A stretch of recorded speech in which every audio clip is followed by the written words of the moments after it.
joining me on the line. And Sebastian, I want to start here. I'm going to take a run and start at your last name, and I've legitimately been nervous about this since yesterday when I found out I was going to talk to you. I'm not great at pronouncing last names, and yours is a mouthful. Give it a shot. Sebastian Maniscalco. Oh, wow. On the first shot. You did. Did I? You did fantastic. Yeah, that's it. Oh, my God. You got it. You have no idea how much I've been worrying about this since yesterday. Well, I got to tell you, you did your homework. You got it on the first shot. I mean, I've heard so many variations of my last name over the years. I mean, some people don't even come close. Some people don't miss the M. So thank you for getting it right. Well, I thought it was fun. When I was going through and what I was doing, I was going around on YouTube and trying to find people saying your name. So I was like, man, if Jimmy Fallon or one of these guys says it correctly, I'm probably in the ballpark at least. And there was the talk you were doing with Jerry Seinfeld, I believe on one of the Comedians in Cars Getting Coffee, but he was talking, you were telling a story about your dad said you were going to keep your name if you went into show business, right? Oh, yeah. My father, was very adamant about me keeping the entire name because, coming from an Italian family, you don't start playing around with the name. So he goes, Sebastian Maniscalco is going to be your name, and that's that. So, I was named after my grandfather. So, and then I have a cousin with the same exact name. So there's a few of us. Did anybody ever try and get you to change it when you were trying to move up in the world? No, there was none. No, I mean, I used to go by just Sebastian because the name is so hard to pronounce. So for a while there, I was just Sebastian, and then people would come up to me and go, "What do you think, you're Fabio?" And I'm like, "No, I just my last name's too hard to pronounce." But since then, I've just went with Sebastian Maniscalco. I gotcha. And you're coming to town here in April.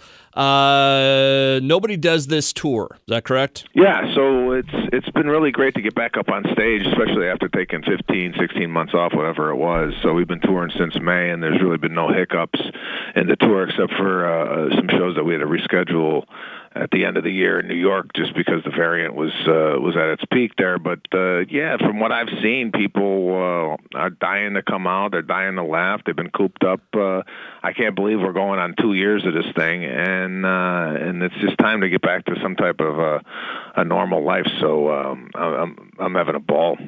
Let me ask you this: during that time off, what did you? I don't know why I found this conversation fascinating with people, but hearing what someone like you did during the pandemic, like how you kept your time going. Did you work on the craft? Did you do a new talent? I don't know why these stories are fascinating, but what did you do during it all? Well, I have two small kids, 4.5 and 2.5, so I spent a ton of time with them, which was the silver lining in all this.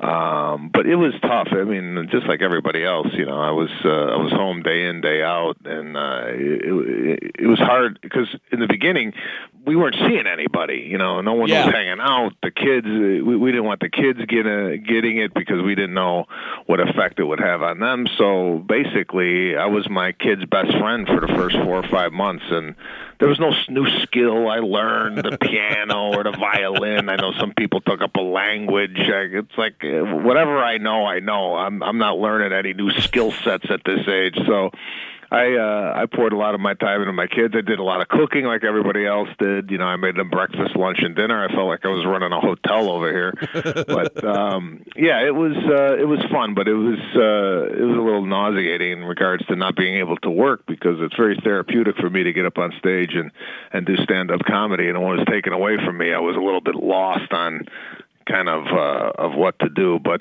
try to occupy my time the best I could, and had a good time with the family. What was the first show back for you, and how'd it go? I was in Nashville, Tennessee, at the Ryman Auditorium, and it was electric. I mean, it was one of the first shows they had in the city since the pandemic, and people came out in full force and did 2 shows there. And if you've ever been to the Ryman, it's just a really, really special place to perform. And we've been kind of on the run since then. So looking forward to coming to Des Moines. I don't know if I've ever been there. I'm trying to rack my brain to figure out if I ever came and performed there. But looking forward to that, and the rest of the year. What else you got coming up, Sebastian? I know you're kind of a busy guy all over the place, movies, TV shows, the tour. What else is going on in your life?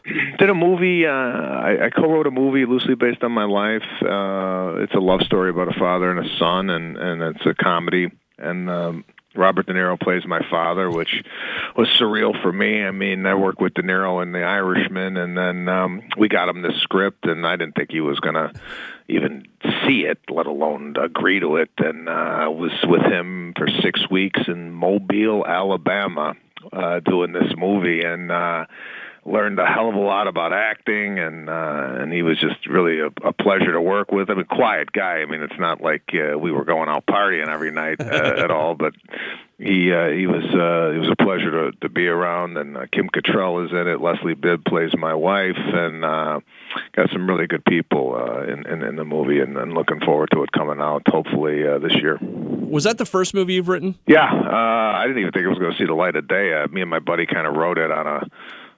just goofing around. Like, yeah. We wrote a TV show together. It was a pilot for NBC, and Tony Danza played my father. And then we've been wanting to do something in the movie space, and we wrote this movie. And next thing you know, we're filming it in Alabama. So it was a pleasant surprise. And but you can't be stand-up. I mean, stand-up is where it's at for me. It's so immediate. Like, you know how you're doing right in the moment. With a movie, they yell cut and like, anything? Did I get a laugh there? So it's a little different muscle, but it's good to do both. I think it's interesting when you interview comedians, and some of them are using it to go on to movies or TV or something like that. And then there are guys like you. It seems like that it's like, you know what? All I want to do is tour. This is where my love is. Yeah, you're right. I mean, yeah, the movies and the TV are nice, break up from the monotony of touring, but when it's all said and done, the stand-up comedy is my bread and butter, and I'll never stop doing that. Sebastian Maniscalco coming to the Des Moines Civic Center in April. We'll have details at the website. Sebastian, I'll let you get going because I know you got a busy day ahead of you. Thank you so much for the time, man. I appreciate it. Well, thanks for having me on, and I can't wait to get there in April. All right, good luck with the movie and the tour, okay, sir? Thanks, buddy. Take care. Be good.